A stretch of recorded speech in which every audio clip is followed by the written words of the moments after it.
तो दोस्तों finally MMRC deal को लेकर के एक ऐसी खबर सामने निकल करके आई है जिससे कि अब आप सबको एक इस डील को लेकर के क्लियर पिक्चर मिल जाएगी। और जो लोग लगातार इस डील की टाइमलाइन को लेकर के तंग हो चुके हैं और इसके बाद अब वे ये भी लिखने लगे हैं कि ये डील 2050 में हो पाएगी, 2060 में हो पाएगी, तो इस खबर से आप सबको भी आपका जो आंसर है वो यहाँ पर मिल जाएगा। और भारतीय वायुसेना का ये जो कदम है ये भी आप सबको काफ़ी ज़्यादा प्रैक्टिकल दिखाई देगा, क्योंकि अब भारतीय वायुसेना ने ये कोशिश की है कि अब इस डील में हम काफ़ी ज़्यादा जो समय है उसको यहाँ पर ले चुके हैं, लेकिन अब यहाँ पर समय को हमें बचाना है। और अब एमएमआरसी डील या फिर जिसे अब एमआरएफए कंपटीशन भी कहा जाता है, तो इसमें जितनी भी चीज़ें हैं उनको काफ़ी ज़्यादा स्मार्टली एग्जीक्यूट करना है, जिससे कि भारत को ना केवल एक बेटर डील मिले बल्कि हमारे जो फाइटर जेट है ये हमें एक काफ़ी ज़्यादा कम समय के साथ में मिल जाए। तो दोस्तों एक्चुअल में क्या हुआ है उसके बारे में मैं आप सबको इस वीडियो में बताऊँगा, लेकिन उससे पहले आप अभी से वीडियो को लाइक करके कमेंट सेक्शन में जा करके जय हिंद कमेंट कर दीजिएगा।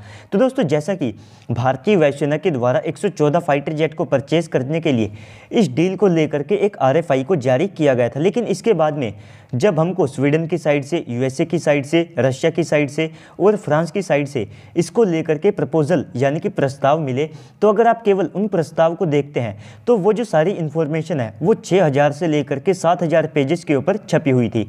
तो इस सारी इन्फॉर्मेशन को जांचने में और इसका निरीक्षण करने में भारतीय वायुसेना को काफ़ी ज़्यादा लंबा समय लग जाता, क्योंकि 6000 से लेकर के 7000 पेज ये अपने आप में काफ़ी ज़्यादा बड़ा नंबर होते हैं और हर एक पेज को काफ़ी ज़्यादा डिटेल्स के साथ में जांचना तो ये अपने आप में कहीं ना कहीं एक काफ़ी ज़्यादा मुश्किल काम होता है। इसके बाद में मान लीजिए हम यहाँ पर इन डील को साइन भी कर लेते हैं, तो हमें ये चाहिए कि ये फाइटर जेट भारत के अंदर बने जिससे कि इनकी लोकल असेंबली को हम कर सकें। लेकिन अब टाइम को सेव करने के लिए हो सकता है कि भारतीय वायुसेना एक अच्छे खासे नंबर में जो फाइटर जेट है उनको डायरेक्ट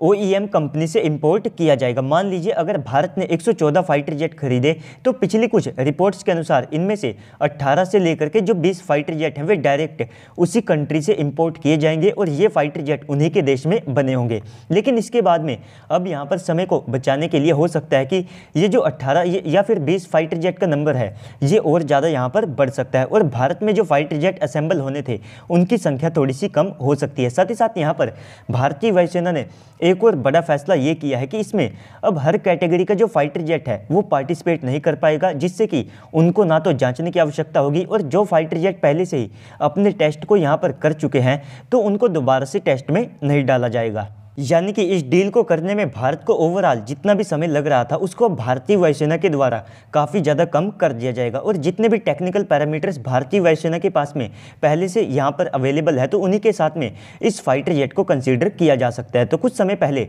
भारतीय वायुसेना के प्रमुख ने ये जानकारी दी थी कि अब हम एमएमआरसी डील के तहत ना केवल 4.5 जनरेशन के फाइटर जेट बल्कि इसमें जो 5th जनरेशन के फाइटर जेट है उनको भी यहाँ पर तलाश रहे हैं, जिससे कि इस डील के अंदर रशिया के SU-57 और अमेरिकन F-35 के लिए जो स्पेस है वो बन जाता है। हालांकि इनके जो चांसेस हैं वे अपने आप में काफ़ी ज़्यादा कम है, क्योंकि भारत खुद का भी अपना जो M का फाइटर जेट है जो कि 5th जनरेशन की कैपेबिलिटीज से लेस होगा तो उसको भी डेवलप कर रहा है। लेकिन इसके बाद अगर आप यहाँ पर किसी 4.5 जनरेशन के फाइटर जेट की बात करते हैं तो फ्रांस की जो दसोल्ट कंपनी है वो अपने राफेल के साथ में काफ़ी ज़्यादा आगे है, क्योंकि उन्होंने भारत को अपना जो F-4 स्टैंडर्ड का राफेल फाइटर जेट है वो यहाँ पर ऑफर किया है, जो कि 2024 में अपनी फर्स्ट फ्लाइट को कंडक्ट कर लेगा। इसके बाद में भारतीय वायुसेना पहले से ही 36 राफेल फाइटर जेट को इस्तेमाल करती है, तो ऐसे में इस फाइटर जेट का हमको ज़्यादा टेस्ट लेने की आवश्यकता भी नहीं पड़ेगी और ना ही इसका निरीक्षण करने में भारतीय वायुसेना को ज़्यादा समय लगेगा। इसके बाद में यहाँ पर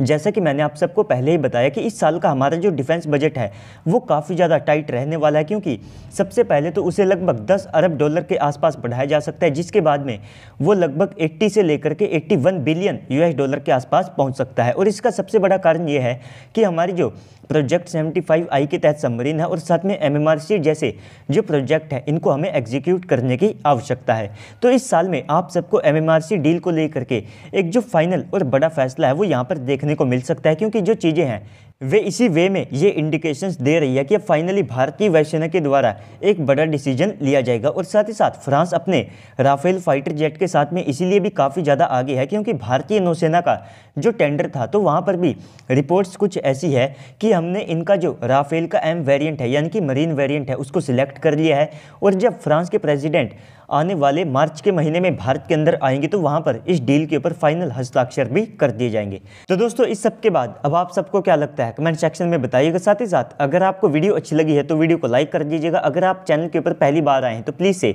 चैनल को भी सब्सक्राइब कर दीजिएगा। साथ ही साथ आप जा करके मेरे सेकंड चैनल को भी वॉच कर सकते हैं, जहां पर आप सबको जियो पॉलिटिक्स और जो बाकी वीडियोस हैं वे देखने को मिल जाएंगी। तो चलिए दोस्तों आज की इस वीडियो में इतना ही, मिलते हैं अगली वीडियो में, तब तक के लिए गुड बाय, जय हिंद।